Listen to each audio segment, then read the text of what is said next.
فدق کی جائیداد مال فے کی حیثیت رکھتی تھی۔ مال فے ایک ایسا مال ہوتا ہے جو مسلمانوں کو بغیر جنگ و قتال کیے کفار ان سے مغلوب ہو کر اور ڈر کر مسلمانوں کو دے دیتے ہیں۔ مال فے کی حیثیت یہ ہوتی ہے کہ یہ مکمل طور پر نبی کا حق ہوتا ہے۔ نبی جہاں چاہے جیسے چاہے اس کا استعمال کر سکتے ہیں۔ نبی کریم صلی اللہ علیہ وآلہ وسلم نے اپنی وفات سے قبل باغ فدق کی جائیداد اپنی صاحبزادی سیدہ فاطمہ سلام اللہ علیہا کو دے دی تھی، لیکن جب نبی کریم صلی اللہ علیہ وآلہ وسلم کے وصال باکمال کے بعد ابو بکر صدیق رضی اللہ تعالیٰ عنہ پہلے خلیفہ بنے تو انہوں نے فدق کی جائیداد کو اپنے قبضے میں لے لیا۔ جب سیدہ فاطمہ بنت محمد صلی اللہ علیہ وآلہ وسلم اپنا یہ حق ابو بکر صدیق رضی اللہ تعالیٰ عنہ سے واپس لینے کے لیے گئیں تب ابو بکر صدیق رضی اللہ تعالیٰ عنہ نے کہا کہ میں ہرگز بسم اللہ الرحمن الرحیم۔ محترم ساتھیو السلام علیکم۔ سیدہ فاطمہ بنت محمد صلی اللہ علیہ وآلہ وسلم اور حضرت ابو بکر صدیق رضی اللہ تعالیٰ عنہ کے درمیان ایک ناراضگی کا ذکر اکثر روایات میں ملتا ہے، اور اکثر روایات شیعہ مواخذ میں ہی بیان کی جاتی ہیں، اور شیعہ مناقب میں اس روایت کو نہایت غلط انداز سے توڑ مڑوڑ کر پیش کیا جاتا ہے، اور ان دونوں مبارک ہستیوں کے درمیان ایک تعصب کی اور نفرت کی لکیر کھینچنے کی کوشش کی جاتی ہے۔ آج کی ویڈیو میں کوشش کریں گے کہ باغ فدق کی جائیداد کے اس خود ساختہ تنازعہ کے بارے میں وضاحت کے ساتھ آپ کو مکمل معلومات فراہم کر سکیں، اور کوشش کریں گے کہ اس ضمن میں اہل تشیع اور اہل سنت دونوں اطراف کے موقف کو بیان کر کے حقائق کو واضح اور دلائل کے ساتھ پیش کرنے کی کوشش کریں گے۔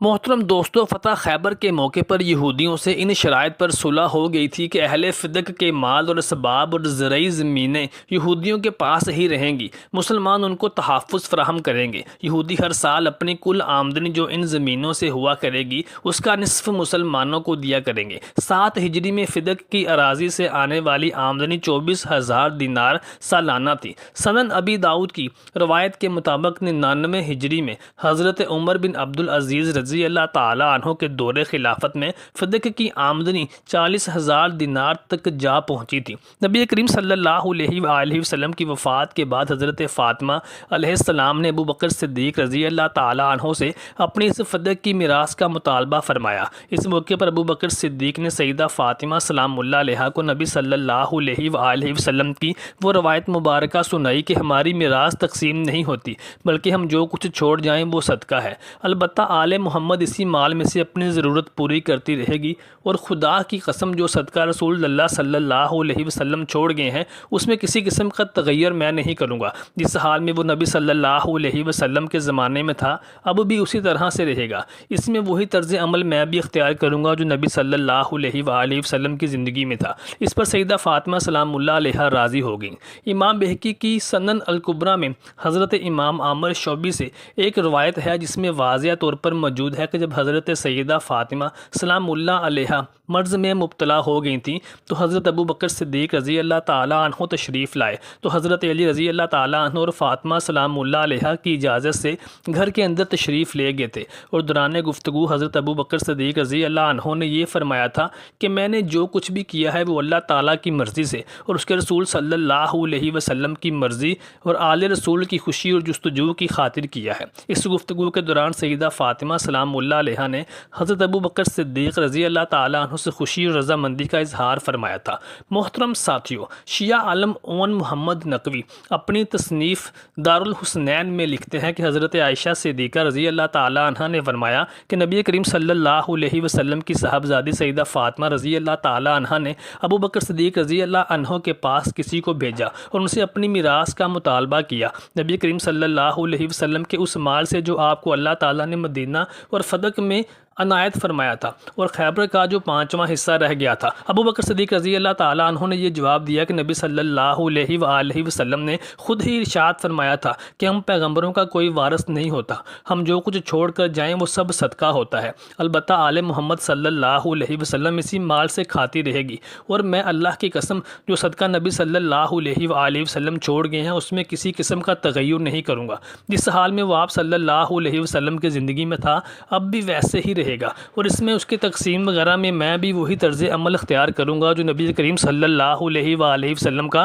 اپنی زندگی میں تھا۔ الغرض ابو بکر صدیق رضی اللہ تعالیٰ عنہ نے سیدہ فاطمہ سلام اللہ علیہ کو کچھ بھی دینا منظور نہ کیا۔ اس پر سیدہ فاطمہ سلام اللہ علیہ ابو بکر صدیق رضی اللہ تعالیٰ عنہ کی جانب سے خفا ہو گئی تھی اور ان سے ترک ملاقات کر لیا تھا اور اس کے بعد وفات تک ان سے کوئی گفتگو نہیں کی تھی۔ سیدہ فاطمہ سلام اللہ علیہ آپ صلی اللہ علیہ وآلہ وسلم کی وفات کے بعد 6 مہینے تک زندہ رہیں۔ جب ان کی وفات ہوئی تو ان کے شوہر حضرت علی رضی اللہ تعالیٰ عنہ نے انہیں رات میں ہی دفن کر دیا اور ابو بکر صدیق رضی اللہ تعالیٰ عنہ کو اس کی خبر بھی نہیں دی اور خود ہی ان کی نماز جنازہ پڑھ لی۔ محترم ساتھیو، یہ روایت شیعہ کے صرف ایک محقق اور تاریخ دان نے نہیں بیان کی بلکہ بہت سے تاریخ دانوں نے اس کو روایت کیا ہے، جس میں ام المومنین حضرت عائشہ صدیقہ رضی اللہ تعالیٰ عنہ کی جانب سے اس روایت کو منسوب کیا جاتا ہے کہ انہوں نے سیدہ فاطمہ بنت محمد صلی اللہ علیہ وسلم اور ابو بکر صدیق رضی اللہ تعالیٰ عنہ کی اس ناراضگی کو اتنا طول دے دیا تھا کہ قاری کا ذہن فوراً اس روایت کو جھٹلانے کی طرف ہی زیادہ مائل ہو جاتا ہے۔ کتنی مقدس اور عظیم ہستیوں کے درمیان اس قدر تلخ تعلقات کیسے ہو سکتے ہیں کہ ایک دوسرے کے جنازے میں شرکت ہی ممکن نہ ہو سکے۔ محترم ساتھیو، مال فے اللہ تبارک و تعالیٰ کی طرف سے ایک ایسی جائیداد ہوتی ہے جو کہ مکمل طور پر وقت کے پیغمبر کا حق ہوتی ہے، اور وہ ایک ایسا مال ہوتا ہے یا ایسی جائیداد ہوتی ہے کہ جب وہ مسلمان غیر مسلمانوں کے ساتھ جنگ اور قتال کرنے کے لیے جاتے ہیں تو اگر تو غیر مسلمانوں کی جمعیت سے اور ان کی طاقت سے مغلوب ہو کر یا ان کے کردار سے متاثر ہو کر ان کی طرف صلح کا ہاتھ بڑھا لیتے ہیں تو مسلمانوں کے نام کچھ جائیداد کر دیتے ہیں، اس مال کو مال فے کہا جاتا ہے۔ شیعہ روایات میں کہا جاتا ہے کہ جب خلیفہ اول حضرت ابو بکر صدیق رضی اللہ تعالیٰ عنہ نے سیدہ فاطمہ بنت محمد صلی اللہ علیہ وآلہ وسلم کو فدیہ کی جائیداد واپس نہ کی تو حضرت فاطمہ علیہ السلام حضرت ابو بکر صدیق رضی اللہ تعالیٰ عنہ کے ساتھ ناراض اور خفا ہو گئی تھی